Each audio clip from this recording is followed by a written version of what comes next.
Welcome to Comics League. I'm Jared, and today I'm going to present to you a very special video. Why I like the Snyderverse.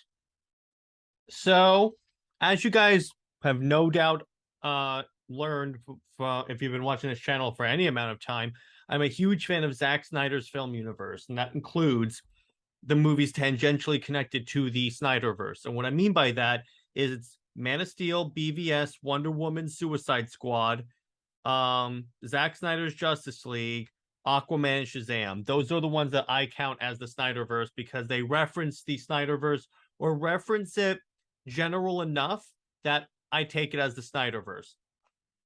So I create a list of 10 items, and these 10 are the 10 reasons ultimately why I like the Snyderverse. Only thing I do ask, even if you're an anti-Snyder, even if you're not a fan of Zack Snyder's world, hear me out. Hear me out. Just be civil and kind and all that stuff. So let's get started, shall we? Number one, it places godlike characters in human situations. What I mean by that is that take BVS, for example. The reason why I still think BVS is a great movie is because it's placing Superman in the human place of rejection, because he's trying to help the world, but the world keeps like either being suspicious of his efforts or straight up rejecting him and saying, how can we trust this dude that has the powers of a god? That's the first thing. The second thing, it follows a longer redemption story for the Batman.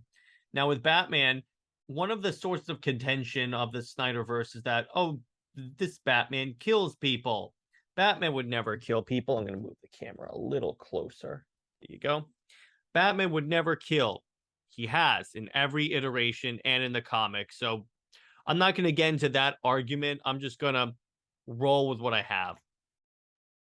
So the first time we see Batman is BVS. He's 20 years into his career. He's lost Robin, and he started to become more brutal. Now, first, I want to bring up that it's been long established in DC Comics lore that, and this is the one thing that I will give Dark Knight Returns, I actually know All-Star Batman and Robin, the Boy Wonder. It establishes that Batman needs Robin because Robin is what keeps Batman like sane, in other words, relatively sane.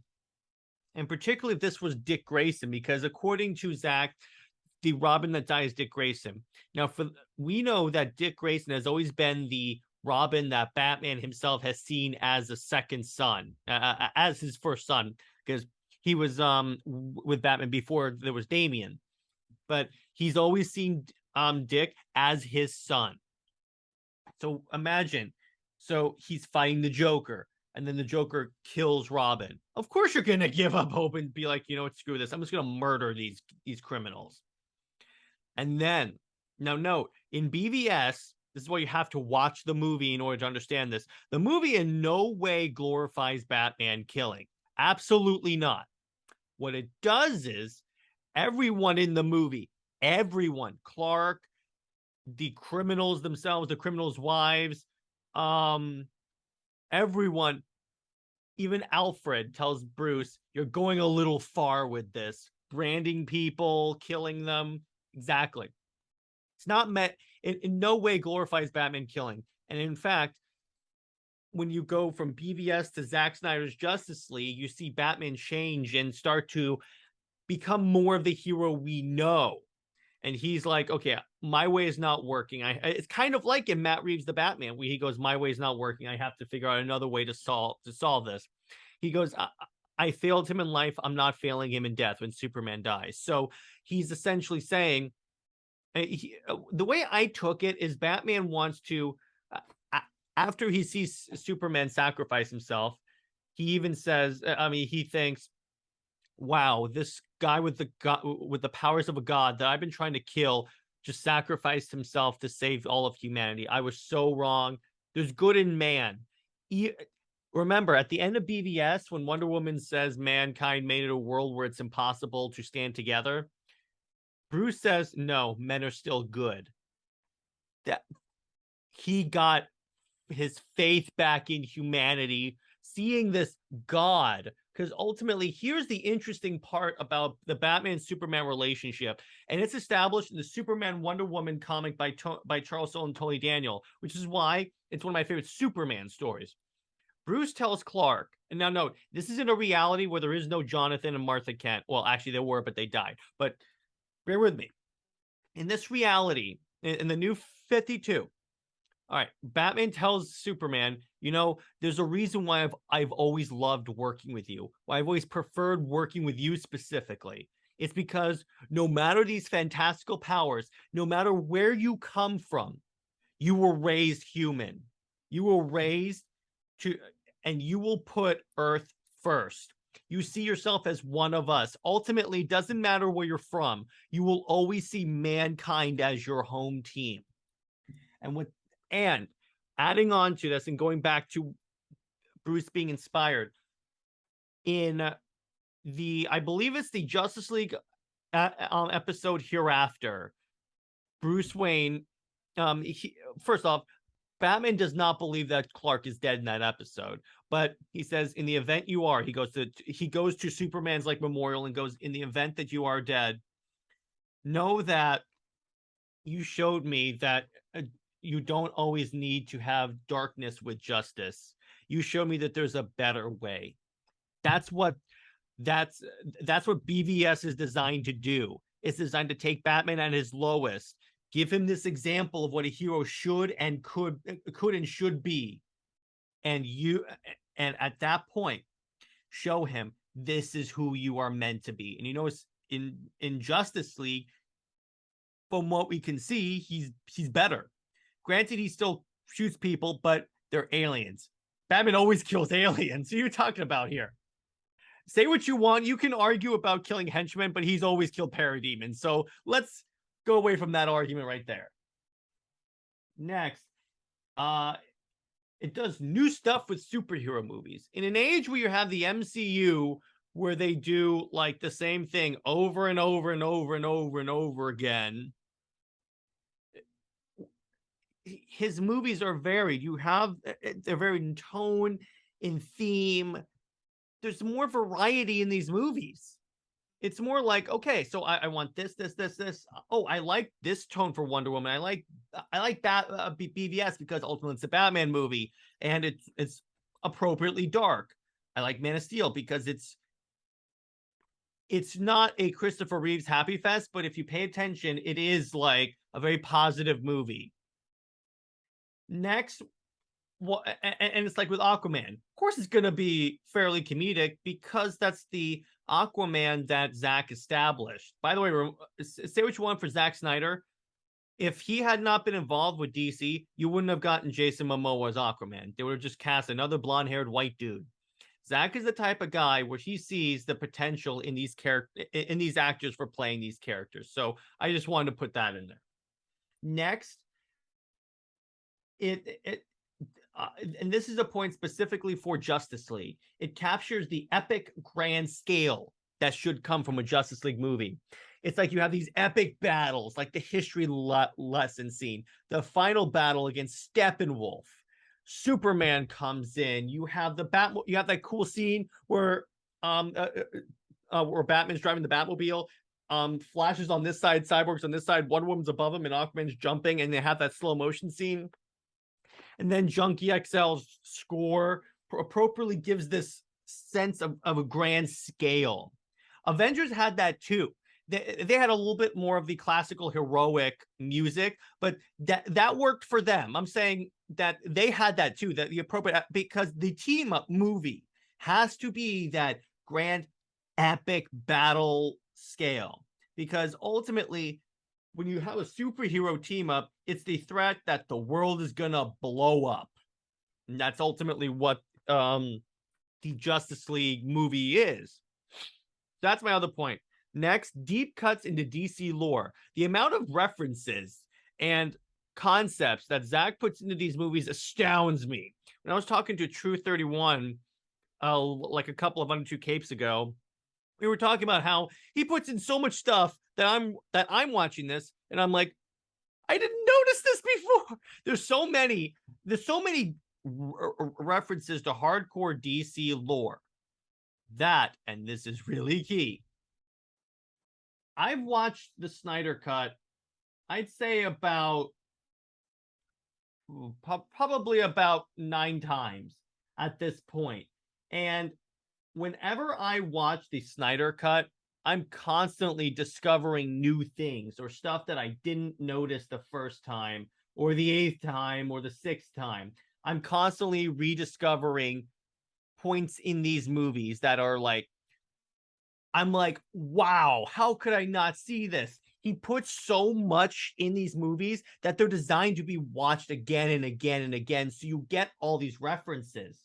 And I really love that because he puts enough references in that it doesn't get overwhelming, but enough to that the hardest core DC fan will be like, oh, that's so cool. Next, true diversity of character and story. The story part I mentioned, but diversity of character. What do I mean by that? One of the things that another thing longtime listeners of the show will know is that I hate when they put in like a token character just for the sake of having like the black character, the Latina character. Zach, he put in like, say, Cyborg. He told a compelling story with Cyborg. The story has to be there is what I'm talking about here. Is that Cyborg, I mean, ultimately, he didn't really make it so much about his race entirely that it was overwhelming, which a lot of shows do that. But what Zach did with Justice League is he put it more in like, arguably, you could say it's more by implication. Like Cyborg's origin, he's helping his friend, like he hacks into the school computer to change his friend's grade. He goes through that whole arc helping that poor waitress. It's that whole thing. It's, in other words, they're not there just so they can have a woman, a black person on the team. They're there because they serve a purpose, and Zach does it stupendously. Next, not the same thing like every MCU movie. I've kind of mentioned that. I just want to emphasize it because I saw Thor Ragnarok, and it even more emphasized to me that these movies are getting even more like one after the other. What I mean by that, one comedy after another, because when you look at the early MCU, like, let's see, up until Guardians of the Galaxy, they were very varied. Captain America was more like light, but it was also very dark, but also hopeful. Iron Man was dark-ish. Hulk was very dark. Thor was dark/hopeful, I would say. But after Guardians of the Galaxy, Marvel just quadruple down whatever the like maximum for quadruple is on that. These have to be comedic joke fest, and that's why I've said for the longest time the MCU ruined superhero movies, because that was one of the criticisms of BVS. It's not funny. It's a Batman movie. It's not supposed to be. Next, every Justice League member gets their time to shine. This is very interesting. In a team-up movie, and this is kind of where the 4-hour timeline comes in. In a team-up movie, it's kind of hard to give like every single character like their badass moment to shine. Zach does it. Flash gets that epic scene where he goes back in time and it won an Oscar. Superman gets the best. Wonder Woman gets a badass moment fighting Steppenwolf and those muggers. Aquaman stops a water wall. Batman, because he's Batman.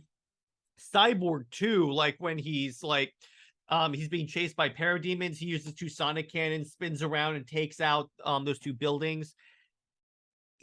Everyone gets their cool moment where if you're a Flash fan, if you're a Superman fan, you will be able to point there and say, yes, this is for me.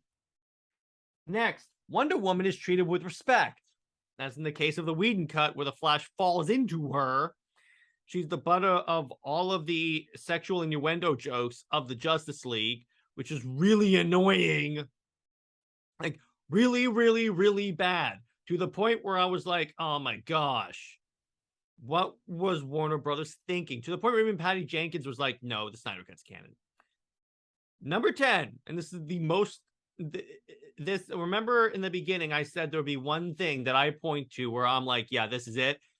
The most badass Superman moment of all time. What I mean by that, there's the scene. Steppenwolf's about to kill Cyborg. In the Whedon cut, he just tears off Cyborg's leg and throws him away. In this cut, the axe comes down. Superman super speeds down.